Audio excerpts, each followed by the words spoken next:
This story presenting this final hours. इस कहानी की शुरुआत में हमें बहुत बड़े एस्ट्रॉयड को दिखाया जाता है जो नॉर्थ अटलांटिक में गिरता है। इसका मतलब यह है कि अब कुछ ही घंटों के बाद पूरी दुनिया खत्म हो जाएगी। वहीं वेस्टर्न ऑस्ट्रेलिया में हमें जेम्स नाम के एक आदमी को दिखाया जाता है जो अपनी गर्लफ्रेंड जोई के साथ होता है। जोई उसे बताती है कि मैं तुम्हारे बच्चे की माँ बनने वाली हूँ। ये बात उसे बहुत अजीब लगती है क्योंकि ये दोनों जानते हैं कि अगले 12 घंटों में तूफान ऑस्ट्रेलिया में आ जाएगा। इसके बाद ऑस्ट्रेलिया भी तबाह हो जाएगा। जेम्स इस बात पर ज़्यादा ध्यान नहीं देता और कहता है कि मैं चाह रहा हूँ। दरअसल जेम्स पार्टी करने जा रहा है जो इस दुनिया की आखिरी पार्टी है जिसका नाम the party and all parties है। वो गाड़ी से निकल जाता है। वो गाड़ी में ड्रिंक भी कर रहा होता है। वो देखता है कि सड़कों पर लोग प्रे कर रहे हैं क्योंकि सबको पता है कि अंत आ चुका है। जेम्स ड्राइव करते हुए अपनी गर्लफ्रेंड जोई के बारे में सोचता है। तभी वो देखता है कि आगे का रास्ता बंद है। इससे पहले वो कुछ समझ पाता, एक आदमी जबरदस्ती उसकी गाड़ी में आकर उसकी गर्दन पर तलवार रख देता है और कहता है कि मैं जो कहता हूँ वहाँ चलो। जेम्स उसकी बात मान जाता है जिसके बाद वो घर के बाहर जाता है जहाँ वो आदमी को मार देता है। जेम्स देखकर डर जाता है इसलिए वो उस आदमी से भागकर एक गाड़ी के नीचे छुप जाता है। वो आदमी भी जेम्स को ढूंढ रहा होता है। कुछ देर बाद वो आदमी वहाँ से निकल जाता है। जेम्स गाड़ी के नीचे से बाहर आता है। तभी उसे एक बच्ची की चिल्लाने की आवाज़ आती है। वो देखता है कि सामने एक लाल रंग की कार है। इस कार के से आदमी एक बच्ची को अपने साथ घर ले जा रहा है। जेम्स को अब एक कार चाहिए क्योंकि उसे यहाँ से निकलना है। उन लोगों के घर के अंदर जाने के बाद वो कार में बैठ जाता है और कार स्टार्ट करने ही वाला होता है, लेकिन बाद में वो उसे लड़की के चिल्लाने की आवाज़ें आ रही होती हैं। जेम्स अपने आप को रोक नहीं पाता है। वो घर के अंदर जाता है और एक एक करके उनको मार देता है। उसके सामने अब वो छोटी बच्ची होती है जिसके साथ वो दोनों ज़बरदस्ती करने की कोशिश कर रहे होते हैं। वो उसे उठाकर गाड़ी के बाहर ले जाता है और कहता है कि गाड़ी में बैठो, हमें यहाँ से निकलना है। और बच्ची जेम्स से भी डर रही होती है। कहती है मुझे मेरे डैड के पास छोड़ दो। जेम्स उस बच्ची को विश्वास दिलाता है कि तुम्हें मुझसे डरने की ज़रूरत नहीं है, तुम मेरे साथ सुरक्षित हो। हम यहाँ से जल्द निकलना होगा क्योंकि ये जगह सुरक्षित नहीं है। वो बच्ची उस गाड़ी में बैठ जाती है। इसके बाद दोनों यहाँ से गाड़ी से निकल जाते हैं। रास्ते में बच्ची कहती है कि मेरा नाम रोज़ है। मेरे पिता ने हमारा घर जला दिया क्योंकि उसमें हमारी बहुत सी यादें थीं। मेरे पिता नहीं चाहते थे कि कोई भी हमारे घर में आकर रहे। इसके बाद डैड मुझे लेकर जा रहे थे लेकिन रास्ते में हमारी गाड़ी का पेट्रोल खत्म हो गया। मेरे डैड पेट्रोल पंप पर गए, हम दोनों वहीं से अलग हो गए। दरअसल पूरे शहर में खास तौर पर पेट्रोल पंप में बहुत ज़्यादा अफरा तफरी का माहौल है, इसलिए रोज़ अपने डैड से वहाँ पर अलग हो गई थी। जिसके बाद इन दोनों ने, जिन्हें अब जेम्स ने मार दिया है, उन्होंने रोज़ को किडनैप किया। रोज़ कहती है कि हमें उस पेट्रोल पंप पर जाना चाहिए, हो सकता है मेरे डैड वहाँ पर हों, वो मेरा इंतजार कर रहे हों। जेम्स देखता है कि उसकी गाड़ी का भी पेट्रोल खत्म होने वाला है, इसलिए वो उस तरफ चल देता है। कुछ ही देर बाद देखता है कि वहाँ पर रोज़ के डैड की कार है। रोज़ अपने डैड की कार के पास जाती है लेकिन उसके डैड कार में नहीं होते हैं। वो कार का हॉर्न बजाती है, ज़ोर ज़ोर से आवाज़ करती है, लेकिन उसके डैड का कुछ पता नहीं होता है। जेम्स कहता है अब तुम्हारे डैड आसपास होते तो यहाँ पर आ गए होते। वो रोज से कहता कि चलो तुम मेरे साथ। रोज उसे कहती कि तुम मेरे आंट के पास मुझे छोड़ दो, हो सकता है मेरे डैड वहाँ गए हों। वो जेम्स को अपने एड्रेस देती है। जेम्स कहता है कि ये जगह यहाँ से बहुत दूर है, इसलिए रोज से कहता है कि मैं अपनी बहन के घर जा रहा हूँ, तुम भी मेरे साथ चलो। रोज मना कर देती है, कहती है मैंने वादा किया मैं अपनी ज़िंदगी के आखिरी वक्त अपने डैड के साथ गुजारूँ। जेम्स उसे वहाँ से जाने के लिए कहता है। रोज़ के पास कोई ऑप्शन नहीं, इसलिए वो एक बार फिर गाड़ी में बैठ जाती है। अब रोज़ अपनी बहन के घर पर छोड़कर उस आखिरी पार्टी को अटेंड करने के लिए जाना चाहता है। वो जल्दी में अपनी बहन के घर पहुंच जाता है। वो अंदर जाता है तो देखता है उसकी बहन और पूरे परिवार को किसी ने मार दिया है। वो नहीं चाहता कि रोज़ ये सब कुछ देखे, इसलिए वो उसे कहता है कि तुम स्विमिंग करने जाओ। और वह डिसाइड करता है कि वो आखिरी पार्टी में जाएगा।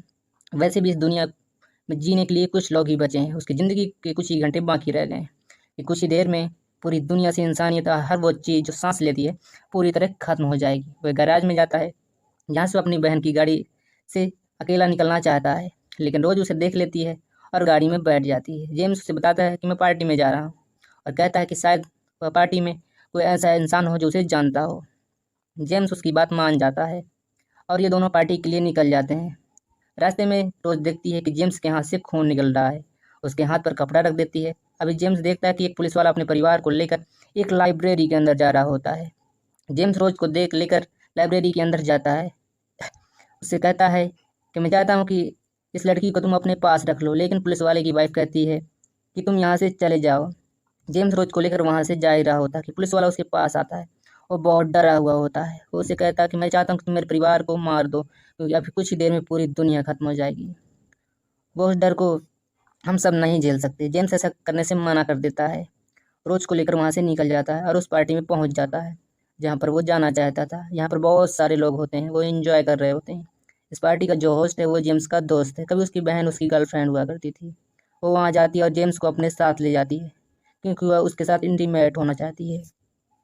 जेम्स रोज से कहता है कि मैं कुछ ही देर में आता हूँ। वो उसकी होस्ट की बहन के साथ अंदर चला जाता है। वो चाह कर भी उसके साथ इंटीमेट नहीं हो पाता है क्योंकि वो अपनी बहन और उसके परिवार की मृत्यु से ज़्यादा बहुत ज़्यादा डिस्टर्ब होता है। अपनी एक्स गर्लफ्रेंड के बारे में बताता है लेकिन वो सब नहीं सुनना चाहती। जिसके बाद जेम्स को नीचे ले जाती है। वहाँ एक बंकर होता है और बताती है कि जब तक सुनामी आएगी तो हम यहाँ छुप जाएंगे। जेम्स कहता है कि इस दुनिया में अब कोई हमें बचाने वाला नहीं है। ये तबाही इतनी बड़ी है कि जिससे कोई बंकर नहीं बचा सकता। ये सुनकर वो रोने लगती है और कहती है कि मैं मरना नहीं चाहती हूँ। तभी उसका भाई वहाँ आ जाता है। उसे कहता है कि तुम मेरी बहन को झूठी उम्मीदें रखी हैं। तुम जानते हो कि इस तबाही में कोई बचने वाला नहीं है। और जेम्स बस चिल्लाना शुरू कर देता है।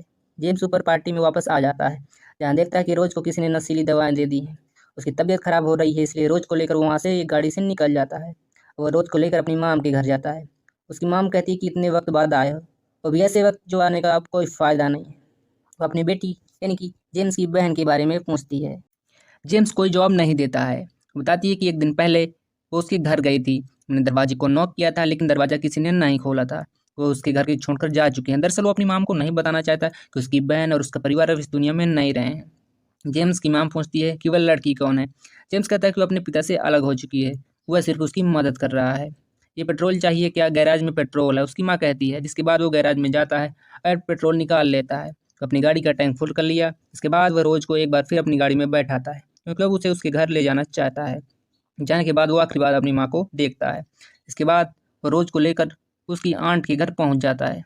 जब वो उसकी आंट के घर पहुंचता है तो उसके घर में कोई नहीं होता है।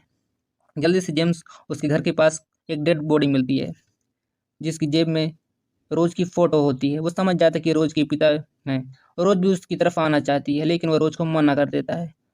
रोज उसकी बात नहीं सुनती है। रोज उसे देख लेती है। उसके पिता की मृत्यु हो चुकी है जिसके बाद उसे बहुत दुख होता है। जेम्स रोज से कहता है कि तुम मेरे साथ चलो। रोज मना कर देती है क्योंकि वो कहती है मैं अपने डैड से बहुत प्यार करती हूँ। जिंदगी के आखिरी पल उनके साथ वो अपने डैड के पास रहना चाहती है। जेम्स कहता है कि मैं भी डैड बनने वाला हूँ। रोज पूछती है कि वो पार्टी वाली लड़की प्रेग्नेंट है। वो कहती है वो मेरी गर्लफ्रेंड नहीं है। दरअसल वो जो की बात कर रहा होता है जो उसके बच्चे की माँ बनने वाली होती है। बच्चे की खबर सुनकर वो इसलिए खुश नहीं है क्योंकि उस वक्त में जब पूरी दुनिया खत्म होने वाली है, ऐसे वक्त में जो ने प्रेग्नेंट होने की खबर बताई थी, अब रोज के साथ रहकर उसके एहसास हो चुका था कि एक पिता और एक बेटी का बॉन्ड क्या होता है। रोज कहती है कि इस वक्त में जो के साथ होना चाहिए। जेम्स कहता है कि मुझसे कुछ गलतियां हो गई हैं। रोज कहती है कि अब भी तुम्हारे पास वक्त है, उसके पास जाओ। और इसके बाद वो रोज को अपने गले से लगा लेता है। रोज कहती है कि मैं तुम्हें तब तक जाते हुए देखूंगा जब तक तुम मेरी आंखों से ओझल नहीं हो जाते। क्यों, क्या तुम भी मुझे देखोगी? वो कहते हैं कि हाँ। और जेम्स गाड़ी में बैठकर वहाँ से निकल जाता है। रोज उसकी गाड़ी के पीछे भाग रही होती है। जेम्स उसे फ्रंट मिरर में देख रहा होता है। वो रोज की याद में उसकी आंखें भर आती हैं क्योंकि उसे पता है कि कुछ ही देर में पूरी दुनिया खत्म हो जाएगी और इसके साथ रोज का भी अंत हो जाएगा जिसमें वो अपनी बेटी को देखने लगा था। अब जेम्स के पास ज़्यादा वक्त नहीं है।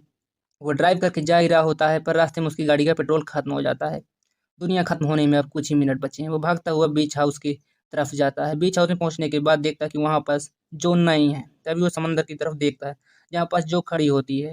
वो भागता हुआ उसके पास जाता है और कहता है कि मुझे माफ़ कर दो। वो उससे नाराज़ है इसलिए जो उसे धक्का देती है।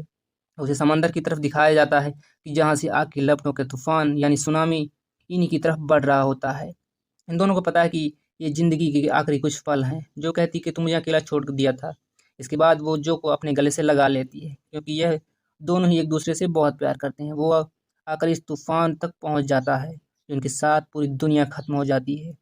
ये कहानी थी दिस फाइनल आवर्स। उम्मीद है आपको कहानी पसंद आई होगी और ये कहानी आपको पसंद आई हो तो हमारे चैनल को सब्सक्राइब ज़रूर करें।